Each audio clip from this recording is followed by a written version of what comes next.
మీరు ఎమ్మెల్యేగా కేంద్ర మంత్రిగా ఇన్నేళ్ల రాజకీయ ప్రస్థానంలో తెలంగాణ కోసం ఏం చేశారో ఒకసారి వైట్ పేపర్ ఇవ్వాల్సిందిగా నేను డిమాండ్ చేస్తా ఉన్నాను. మీరు కానీ మీ బీజేపీ పార్టీ కానీ తెలంగాణ రాష్ట్రం కోసం చేసిందేమి, తెచ్చిందేమి, ఒక్కసారి వైట్ పేపర్ రావాలి. మీరు శ్వేతపత్రం ప్రకటించాలి. ఆ తర్వాతే ఒక్క ఛాన్స్ గురించి అడగాలి.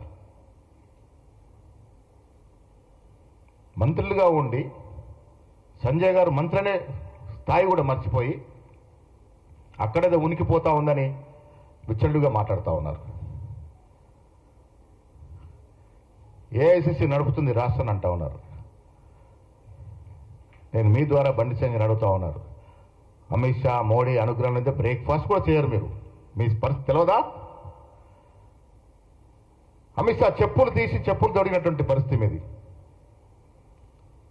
కేంద్ర నాయకులకి చెప్పులు తడినటువంటి పరిస్థితి. ఫోటోలు వీడియోలు చూడలేదా మనం?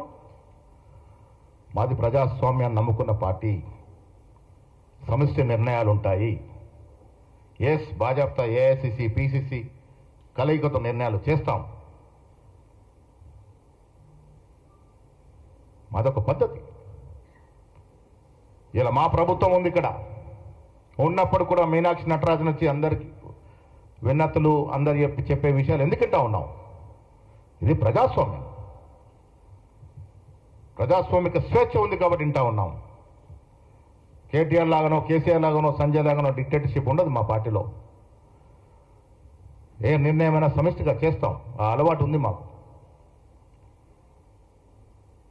ప్రజా సంక్షేమ కార్యక్రమాల్లో కాంగ్రెస్ పార్టీ దూసుకుపోతా ఉంటే మాట్లాడరు. 10 ఏళ్ళు 60,000 ఉద్యోగాలు ఇవ్వాలని పరిస్థితి కేటీఆర్ది అయితే కేసీఆర్ది అయితే మేము 11 మాసాలు 60,000 ఉద్యోగాలు ఇచ్చాం. ఒక్కసారి కితాబ్ ఇవ్వండి దానికి. ఉచితంగా మహిళా బస్సు అనేది చరిత్రాత్మక నిర్ణయం. సన్న బియ్యాలు కేంద్రం మోడీ ఫోటో పెట్టుకొని ఉంటాడు సంజయ్.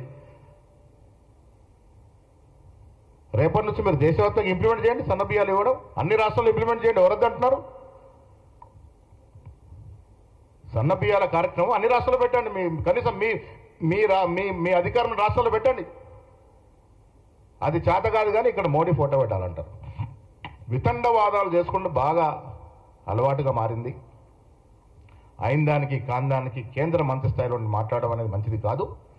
ఎస్, ప్రభుత్వం నడిపే విధానంలో ఇక్కడ లోపాలు జరిగితే ఇంతకుముందు ముఖ్యమంత్రి గారు చెప్పారు, ఇవాళ నేను చెప్తా ఉన్నాను, మాకు బేసిజాలకు పోయేది లేదు.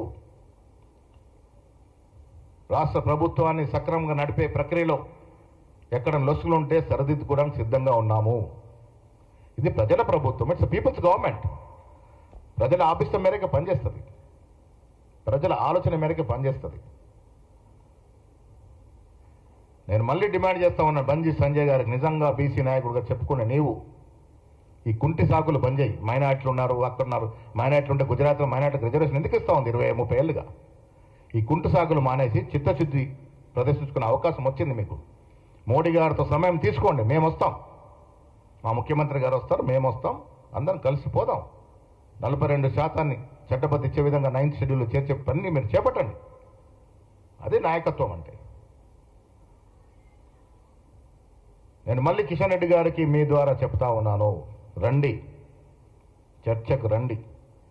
మీ రాజకీయ జీవిత కాలం మీరు తెలంగాణకు చేసిందేమి? మీ బీజేపీ పార్టీ 11 సంవత్సరాలుగా అధికారంలోకి ఉంది. అంతకుముందు వాజ్పేయి గారు అధికారంలో ఉన్నారు. అప్పుడు కానీ ఇప్పుడు కానీ తెలంగాణకు మీరు చేసిందేమి?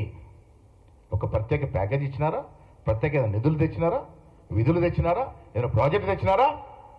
ఉన్న ప్రాజెక్టు అడ్డుకుంటా ఉన్నారు.